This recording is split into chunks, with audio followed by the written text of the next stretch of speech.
บ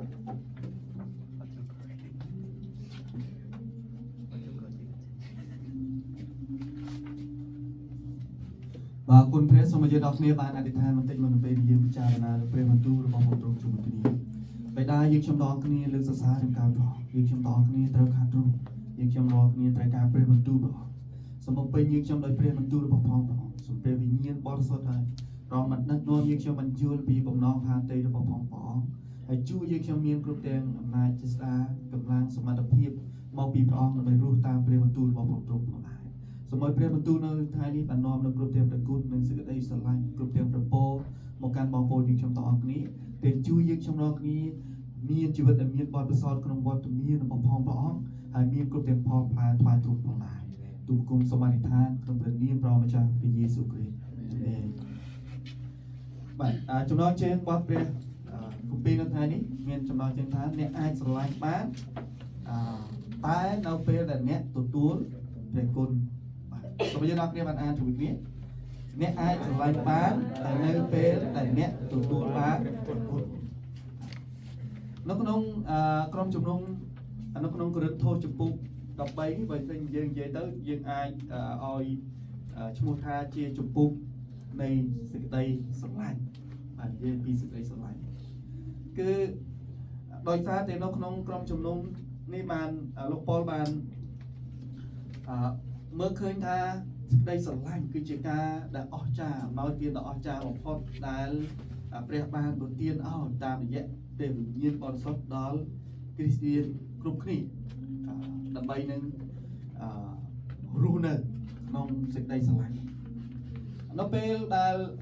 เอาไว้ในบ้านการดาวน้องกรมจุ่มนงกระโทนี่คือการดาวเมียนเพียบจลาจรโดยซาตายการประกูลไปเจงดันดาม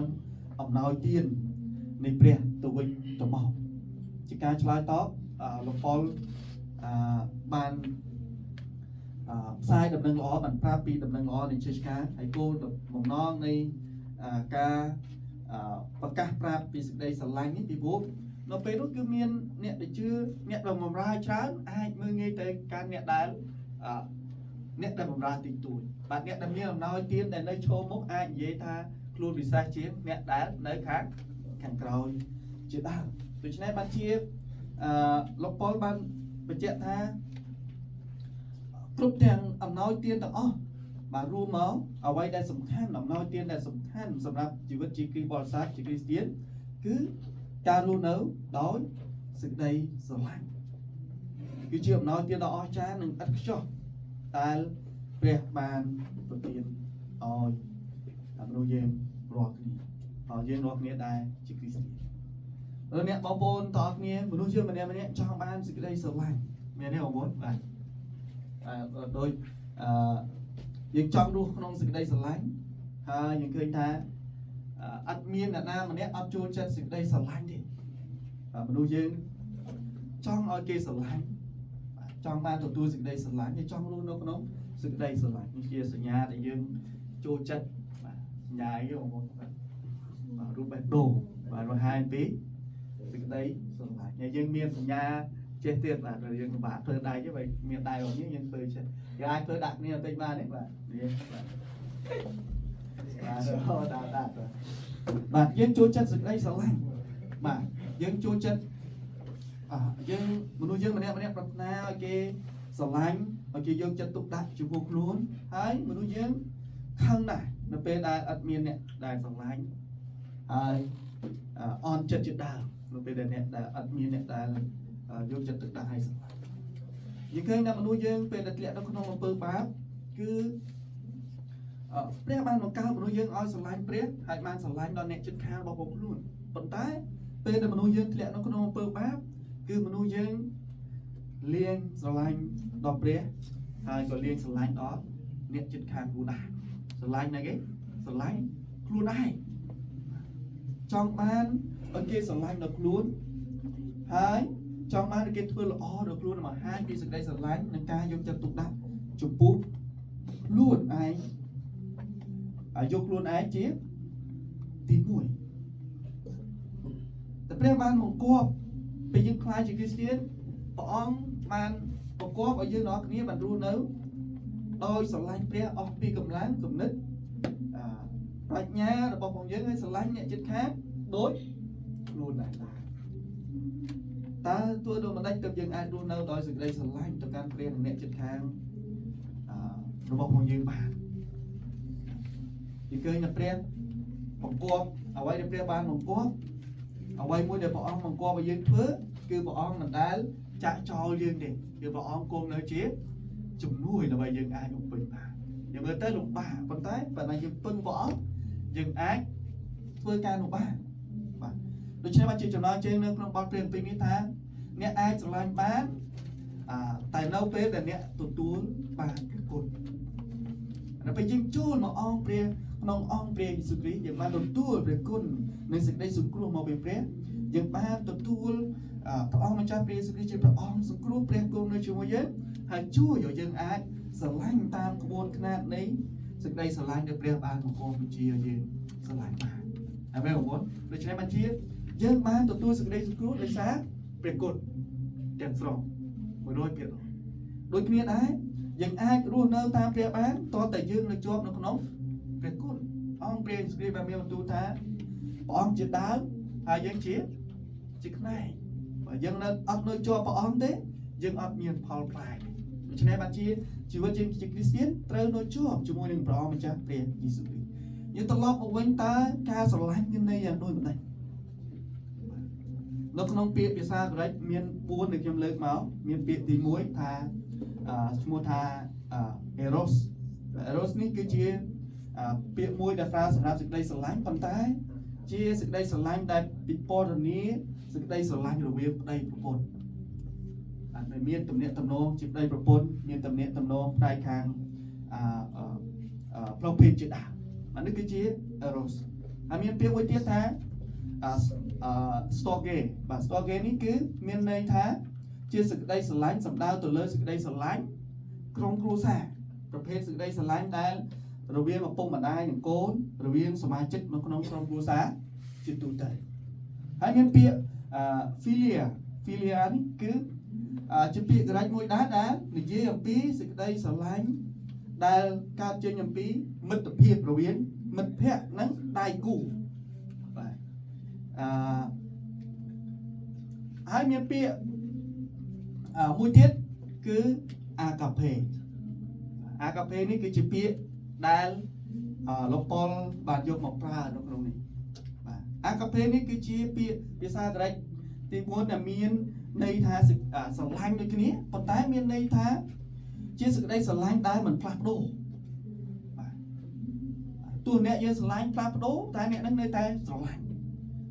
ដូចដែលព្រះបានស្រឡាញ់យើងសេចក្តីស្រឡាញ់ដែលផ្ដល់ខ្លួនមានថាផ្ដល់ឲ្យអ្នកដទៃដែលបម្រើដល់អ្នកដទៃដោយអត់រំពឹងឬទាមទារការតបស្នងជាសេចក្តីស្រឡាញ់ដ៏អស្ចារ្យដែលផ្ដល់ឲ្យអ្នកដែលមិនគួរឲ្យស្រឡាញ់ឬមិនសមឲ្យស្រឡាញ់បាទពាក្យនេះមានន័យពិពណ៌នាច្រើនជាសេចក្តីស្រឡាញ់ដែលត្រូវស្រឡាញ់សូម្បីតែពេលដែលគេបដិសេធអាកាផេនេះគឺជាសេចក្តីស្រឡាញ់ដែលផ្ដល់ឲ្យស្រឡាញ់ដោយឥតចង់ទាមទារស្នប់តការតបស្នងស្រឡាញ់ដែលមិនផ្លាស់ប្ដូរហើយជាសេចក្តីស្រឡាញ់ដែលមិនមែនដើម្បីទទួលមកវិញសរុបឲ្យខ្លីសេចក្តីស្រឡាញ់ដែលប្រើពាក្យនៅក្នុងអាកាផេនេះគឺជាសេចក្តីស្រឡាញ់ដែលបដិសេធខ្លួនឯងសម្រាប់ជាប្រយោជន៍ដល់អ្នកដទៃនៅពេលដែលយើងកាន់តែឃើញសេចក្តីស្រឡាញ់របស់ព្រះដែលបានលះបង់សម្រាប់យើងរាល់គ្នាដែលបានប្រទានសម្រាប់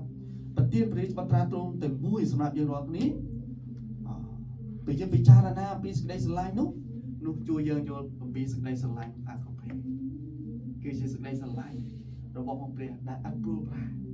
ទោះពេលខ្លះយើងព្រួលប្រាទោះពេលខ្លះយើងដួលចុះទូទៅនោះយើងស្រឡាញ់គ្នាហ្មងស្រឡាញ់តែឃើញល្អមែនទេពេលយើងពេលដែលអ្នកនឹងពងធ្វើល្អអីទេពេលអ្នកនឹងមានកំហុសយើងងាយនឹង បាទបោះបង់ចោលយើងនឹងឈប់ស្រឡាញ់ប៉ុន្តែសេចក្តីស្រឡាញ់នៃព្រះសេចក្តីស្រឡាញ់ដែលប្រើក្នុងពាក្យអាកាពេដែលជាសេចក្តីស្រឡាញ់របស់ព្រះដែលប៉ូលបានប្រើនៅក្នុងនេះដែលចង់ឲ្យយើងគ្រីស្ទានមានគ្រប់គ្នានេះគឺជាសេចក្តីស្រឡាញ់ដែលមិនផ្លាស់ប្ដូរសេចក្តីស្រឡាញ់ដែលលះបង់សម្រាប់អ្នកដល់ពេលដែលយើងគិតអំពីសេចក្តីស្រឡាញ់របស់ព្រះនៅក្នុងព្រះអង្គម្ចាស់ព្រះយេស៊ូវគ្រីស្ទពិចារណាថាយើងជានរណាហើយបានព្រះស្រឡាញ់ដល់យើងរាល់គ្នានោះយើងយល់អំពីពាក្យនេះថាយើងអត់មានអ្វីទាល់ទេសោះតែព្រះបានស្រឡាញ់ដល់យើងរាល់គ្នាដែលយើងមិនសមយើងមិនគួរឲ្យស្រឡាញ់ដែលយើងជាខ្មាំងសត្រូវនៃព្រះតែព្រះស្រឡាញ់ដល់យើងតគ្នាហើយបានបន្ទានព្រះរាជបត្រាទ្រង់តែមួយសម្រាប់យើងតគ្នាយើងឃើញលក្ខណៈពីរយ៉ាងនៃសេចក្តីស្រឡាញ់នៅក្នុងបទព្រះគម្ពីរដែលយើងបានអានអំបញ្ញមិញនេះនៅក្នុងខ4បានប្រាប់ថាឯសេចក្តីស្រឡាញ់តែងតែអត់ធ្មត់ហើយសប្បុរសបាទជាសេចក្តីស្រឡាញ់អាកាពេអត់ធ្មត់បាទមិនងាយនឹងខឹងមិនរហ័សខឹងអត់ធ្មត់ដោយទ្រាំទ្រដោយព្រះទ្រង់អត់ធ្មត់ចំពោះយើងរាល់គ្នានៅពេលដែលយើងរាល់គ្នាប្រព្រឹត្តបាបជារៀងរាល់ថ្ងៃដែលយើងរាល់គ្នា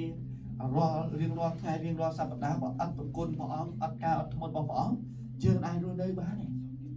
មែនទេបងប្អូនសូម្បីតែឥឡូវពីព្រោះយើងមានពេញទៅដោយអំពើបាបនោះគឺជាសេចក្តីស្រឡាញ់ដែលអត់ធ្មត់ព្រះអង្គទ្រង់អត់ធ្មត់ជាសេចក្តីស្រឡាញ់ដែលពិពណ៌នានៅក្នុងព្រះគម្ពីរថាព្រះអង្គសេចក្តីស្រឡាញ់របស់ព្រះអង្គនឹងគឺអត់ធ្មត់យឺតនឹងខ្ញាល់ហើយដោយសារតែព្រះអង្គចង់ឲ្យមនុស្សគ្រប់គ្នានេះបានទទួលសេចក្តីសង្គ្រោះជាជាងត្រូវមានសំណួរសួរថាបានជាព្រះអង្គមិនជំនុំជម្រះអ្នកដែលប្រព្រឹត្តបាបអ្នកដែលទាស់នឹងព្រះអង្គបាទហេតុអីបានមើលទៅអ្នកនឹងមនុស្សអាក្រក់បែរជាមើលទៅដូចជារីកចម្រើនហើយអ្នកដើរតាមព្រះនឹងលំបាកវេទនាត្រូវគេបៀតបៀនបើចម្លើយពីព្រោះព្រះនៃយើងព្រះអង្គជាព្រះដែលមានពេញដោយសេចក្តីស្រឡាញ់ហើយសេចក្តីស្រឡាញ់ព្រះអង្គពេញដោយការអត់ធ្មត់យឺតនឹងខឹងយឺតនឹងខ្ញាល់ដោយព្រះអង្គសពបាទេចង់ឲ្យសម្បៃតែមនុស្សអាក្រក់បំផុតដែលនៅក្នុងលោកីនេះបានទទួលការអត់ទោសបាបនិងសេចក្តីសង្គ្រោះតាមរយៈព្រះយេស៊ូវបត្រាទ្រង់ទៅមួយមកបានយើងឃើញសេចក្តីស្រឡាញ់លក្ខណៈសេចក្តីស្រឡាញ់នៅកន្លែងនេះសប្បុរសមានតែមានសេចក្តីស្រឡាញ់ដែលអាណិតមេត្តាចែករំលែកឲ្យបាទសេចក្តីស្រឡាញ់នៅពេលដែលសេចក្តីស្រឡាញ់របស់ព្រះបានប្រទានមកយើងរាល់គ្នាយើងរស់ក្នុងសេចក្តីស្រឡាញ់របស់ព្រះគ្រីស្ទានចូលចិត្តរស់អីគេមានពេញទៅដោយចិត្តសប្បុរសឃើញអ្នកខ្វះខាតឃើញអ្នកទន់ខ្សោយចង់ជួយពីព្រោះអីព្រះបានមានពេញទៅដោយសេចក្តីសប្បុរសនិងសេចក្តីមេត្តាមកដល់យើងរាល់គ្នា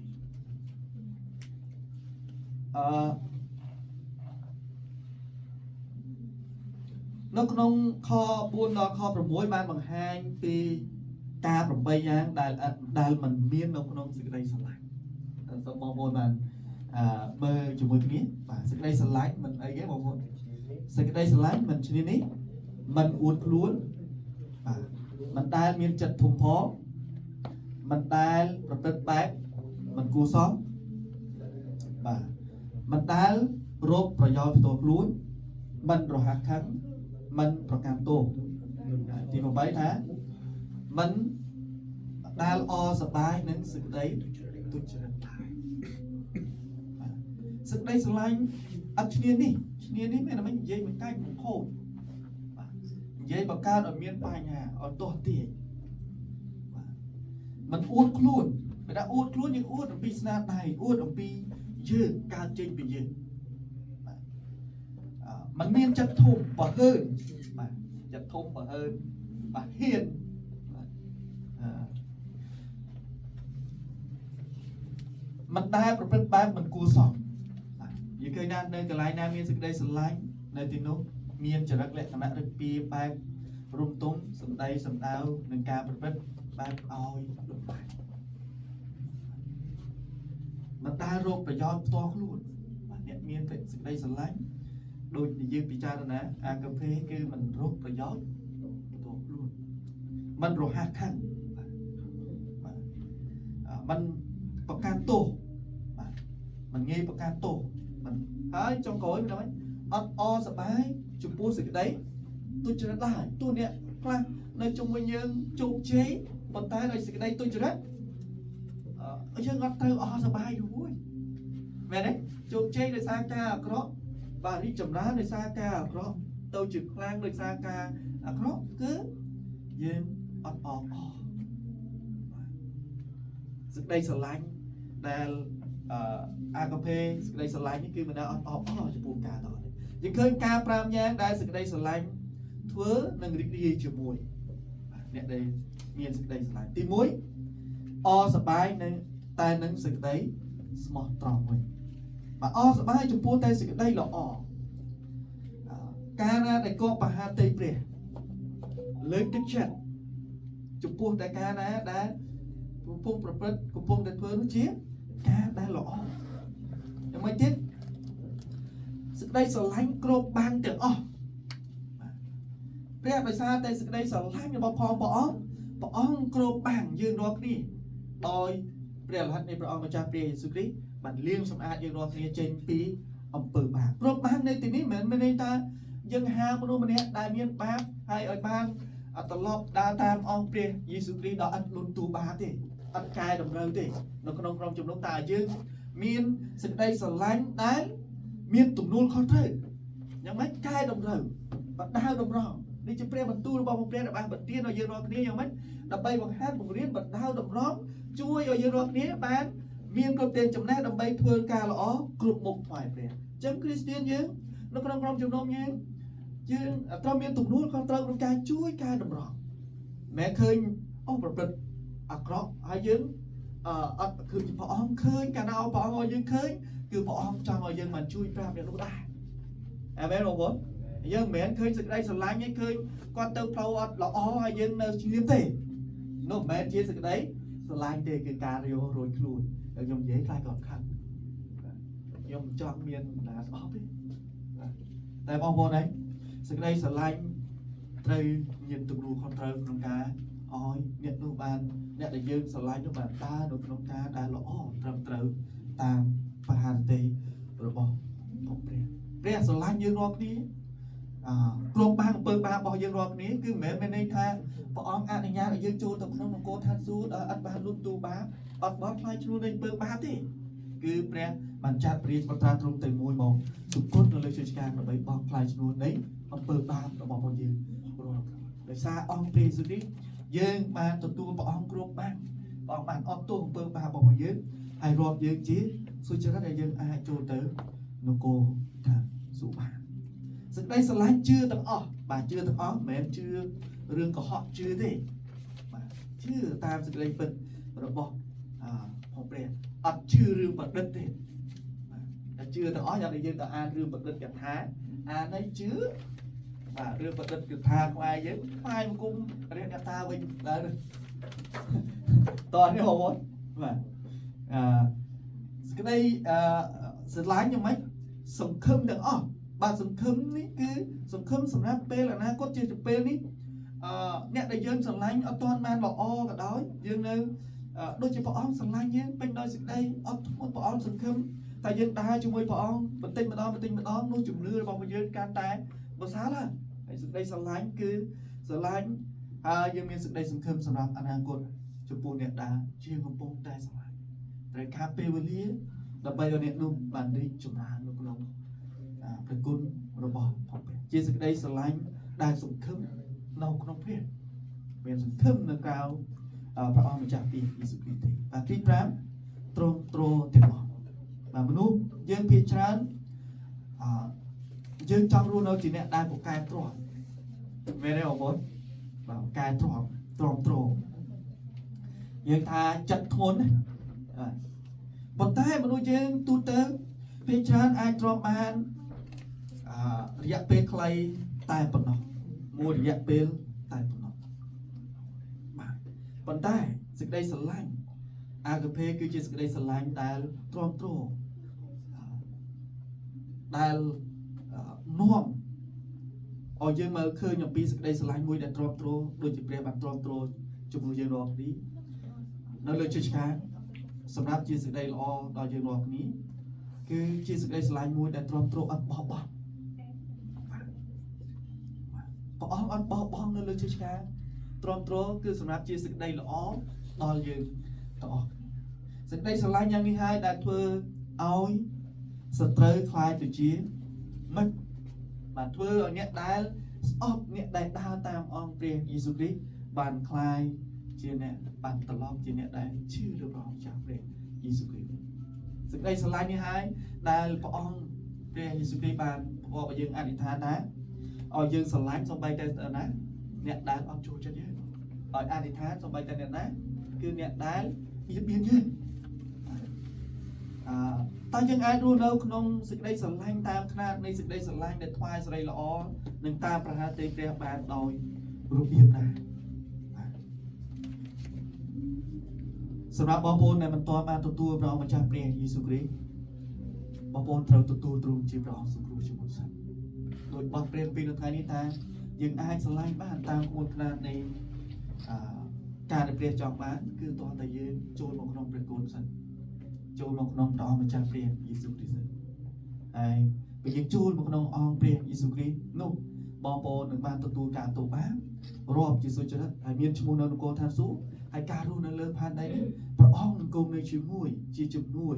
ដើម្បីយើងរាល់គ្នាបានរៀនរស់នៅក្នុងសេចក្តីស្រឡាញ់តាមក្បួនខ្នាតដែលទ្រង់សម្ភារទេជាជា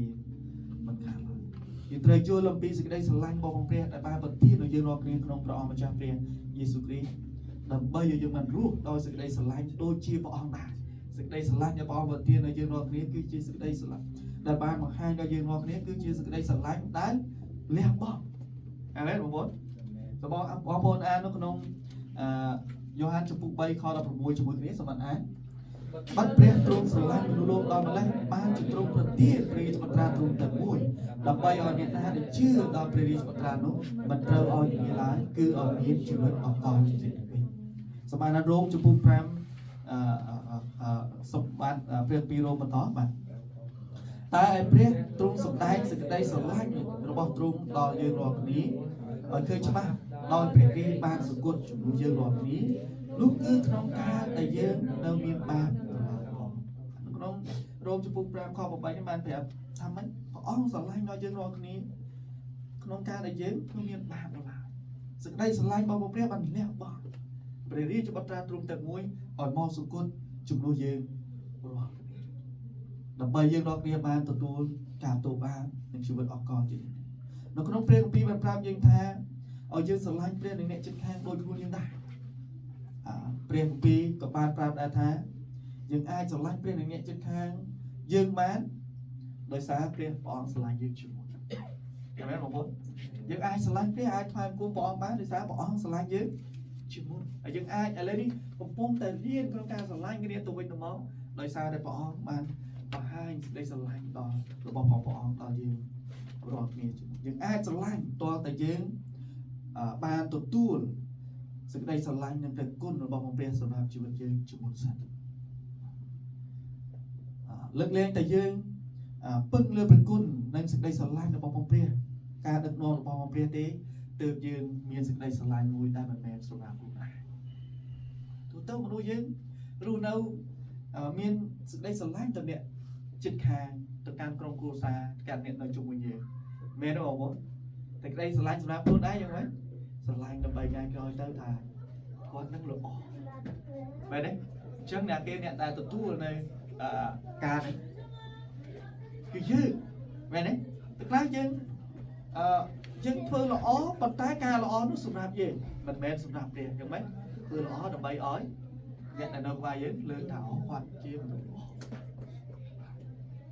ហើយពេលខ្លះយើងមានសេចក្តីស្រឡាញ់យើងស្រឡាញ់ប៉ុន្តែយើងធ្វើនៅក្នុងន័យយ៉ាងម៉េចដើម្បីឲ្យអ្នកដែលនៅជិតយើងមើលឃើញហើយលើកបង្កើនដល់យើងនោះគឺជាសេចក្តីស្រឡាញ់តបស្នងមែនទេពេលខ្លះយើងគិតថាតបស្នងដល់តែម៉េចយើងធ្វើទៅគេធ្វើសងមកយើង របស់យើងវិញប៉ុន្តែយើងពេលខ្លះយើងស្រឡាញ់ប៉ុន្តែយើងទូអត់តបស្នងយើងនឹងពឹងតែមិនគេនឹងមើលឃើញហើយលើកសរសើរដល់យើង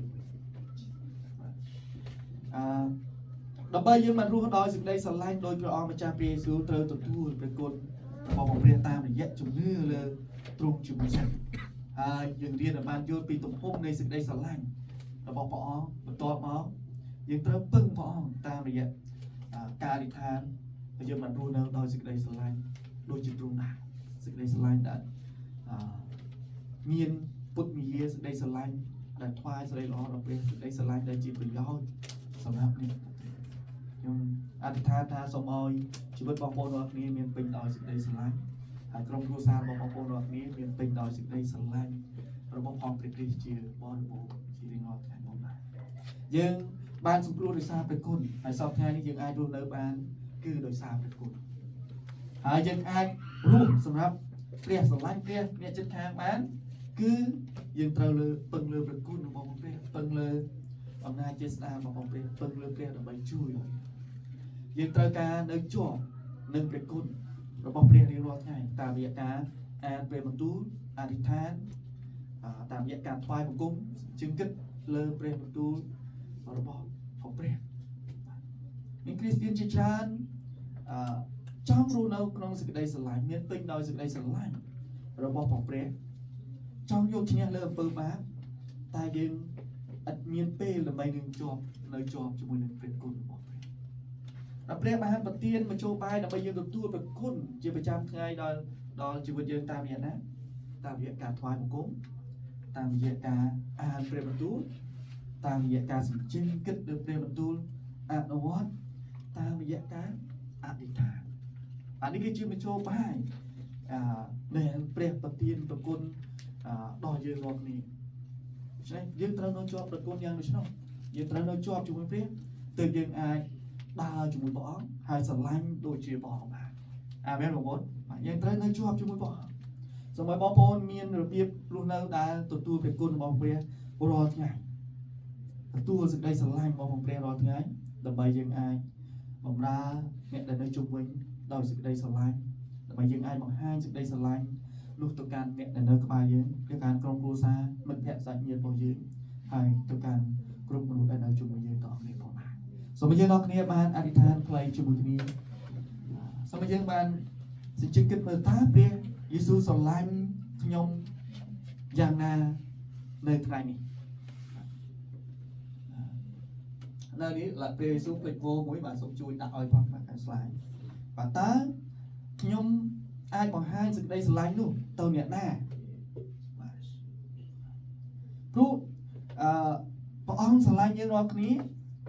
ហើយគង់នៅជាមួយយើងរាល់គ្នាព្រះអង្គចង់បង្ហាញសេចក្តីស្រឡាញ់របស់ព្រះអង្គនេះទៅកាន់អ្នកដែលនៅជាមួយយើងផងដែរអាមែនបងប្អូនអញ្ចឹងយើងត្រូវតើអ្នកណាដែលខ្ញុំគួរបង្ហាញសេចក្តីស្រឡាញ់ទៅកាន់យើងឃើញណាមនុស្សយើងទទួលការប៉ះពាល់ចិត្តជាងគេតាមរយៈគេបងប្អូនសេចក្តីស្រឡាញ់មានអ្នកណាយកចិត្តទុកដាក់ចំពោះយើងជាពិសេសពេលយើងជួបប្រទះការលំបាកខ្វះការភ័យព្រួយខ្វល់ខ្វាយបាក់ទឹកចិត្តជាដើមដូច្នេះយើងត្រូវគិតថាតើព្រះដែលបានស្រឡាញ់ដល់យើងរាល់គ្នាប្រទានសេចក្តីស្រឡាញ់របស់ព្រះអង្គដល់យើងរាល់គ្នាហើយឥឡូវនេះយើងចង់រស់នៅក្នុងសេចក្តីស្រឡាញ់យើងចង់បង្ហាញគេពីសេចក្តីស្រឡាញ់របស់ព្រះគ្រីស្ទតើអ្នកណាដែលយើងគួរនាំសេចក្តីស្រឡាញ់ទៅកាន់សូមយើងបានអធិដ្ឋានផងដែរគ្រប់ទាំងអ្វីដែលបងប្អូនបានទទួលការប៉ះពាល់ចិត្តតាមរយៈព្រះបន្ទូលនៅថ្ងៃនេះដើម្បីព្រះអង្គជួយយើងបានរស់តាមព្រះអង្គបានហើយសម្រាប់បងប្អូនដែលមានគ្រប់ទាំងសំណូមពរអធិដ្ឋានបងប្អូនដែលស្វែងរកការងារបងប្អូនដែលមានជំនឿផ្សេងសូមយើងបានអធិដ្ឋានជាមួយគ្នាហើយយើងអធិដ្ឋានទៅចប់ខោបិតាជាម្ចាស់ដែលគង់នៅនគរឋានសួគ៌ព្រះអង្គហើយយើងខ្ញុំសូមលើកសរសើរការព្រះអង្គអរគុណដល់ទ្រង់ដែលព្រះអង្គជាព្រះបានបង្ហាញសេចក្តីស្រឡាញ់មួយគឺជាសេចក្តីស្រឡាញ់ដែលលះបង់សេចក្តីស្រឡាញ់ដែលជាប្រយោជន៍សម្រាប់អ្នកដែលនៅជិតអ្នកដែលនៅជុំវិញយើងគឺព្រះអង្គយើងខ្ញុំត្រូវការព្រះអង្គសូមជួយយើងខ្ញុំព្រះអង្គឲ្យបានស្គាល់ពីសេចក្តីស្រឡាញ់របស់ព្រះអង្គកាន់តែច្បាស់ហើយព្រះអង្គជួយយើងចំណងគ្នានៅជាប់នៅក្នុងព្រះគុណរបស់ព្រះអង្គរាល់ថ្ងៃនឹងជាប់ជាមួយព្រះអង្គតាមរយៈការអានព្រះបន្ទូលតាមរយៈការអធិដ្ឋានតាមរយៈការថ្វាយបង្គំតាមរយៈការសម្ជិញកិត្តិយសអនុវត្តតាមព្រះបន្ទូលដើម្បីយ ជាមួយយើងខ្ញុំដូចជាព្រះអង្គបានសម្ដែងដល់យើងខ្ញុំផងដែរត្រូវការសូមផងជាព្រះបានជួយបងប្អូនយើងខ្ញុំនៅទីនេះបានខ្លាយជាអ្នកដែលបង្ហាញពីសេចក្តីស្រឡាញ់របស់ព្រះអង្គនៅក្នុងព្រះអង្គម្ចាស់ព្រះយេស៊ូវគ្រីស្ទទៅកាន់គ្រប់គ្រងទាំងអស់នៅលើជំនុំទៅកាន់ក្រុមគ្រួសារទៅកាន់មិត្តភក្តិកាន់មិត្តរួមការងារទៅកាន់ប្រជាជាតិយើងខ្ញុំគ្រប់គ្រងទាំងអស់នៅលើខាងនេះផងយើងខ្ញុំត្រូវការព្រះអង្គគ្រប់គ្រងត្រូវការស្គាល់អំពីសេចក្តីស្រឡាញ់របស់ព្រះអង្គហើយយើងខ្ញុំអាចបង្ហាញសេចក្តីស្រឡាញ់បានពីចាប់